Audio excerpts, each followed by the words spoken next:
If you want to add a subdomain on GoDaddy, this video will walk you through the entire process step by step in a simple, beginner-friendly way. A subdomain is a great way to organize different parts of your website, whether you want to create a blog, store, support page, or any other section under your main domain. By the end of this tutorial, you'll know exactly how to point that subdomain to your hosting account using a DNS-A record. If this guide helps you, make sure to hit the like button and subscribe for more easy tech tutorials just like this one. Alright, let's get started. First, sign into your GoDaddy account and open your domain portfolio. This is where all of your registered domains are listed, so you want to make sure you're working with the correct domain. Once you're inside, click directly on the specific domain name that you want to use for the subdomain. This is an important step because any DNS changes you make will apply to that selected domain. After selecting your domain, look for the DNS tab in the inner menu and click it to open your DNS records. The DNS section is where you manage how your domain connects to websites,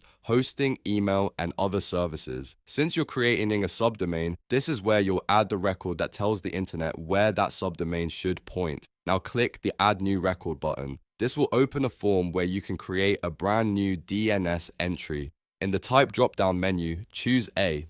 An A record is used when you want to point a name to an IP address, which is exactly what you need for a subdomain connected to your hosting account. Next, fill in the required fields carefully. In the name field, type only your subdomain prefix. For example, if you want blogyoursite.com, you should only type blog.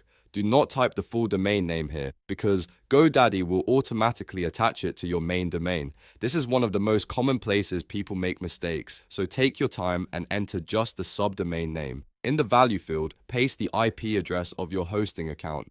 This IP address tells GoDaddy where the subdomain should point. You can usually find this inside your hosting dashboard or from your web host's welcome email. Make sure the IP address is entered correctly because even one wrong number can stop the subdomain from working properly. For TTL, leave it at the default setting of 1 hour. TTL stands for time to live, and the default setting is usually the best choice for most users. It controls how long DNS information is cached before updates are checked again.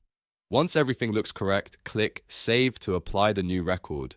After saving, your subdomain record is added to the DNS settings, and it may take some time to fully propagate across the internet. In some cases, it can work within minutes, but in others, it may take a little longer, depending on DNS propagation. If the subdomain does not work right away, don't panic. Just give it some time and double check that the name and value fields were entered correctly. Also make sure your hosting account is ready to receive traffic for that subdomain. If everything is set up correctly, your subdomain should begin pointing to the right destination. And that's it.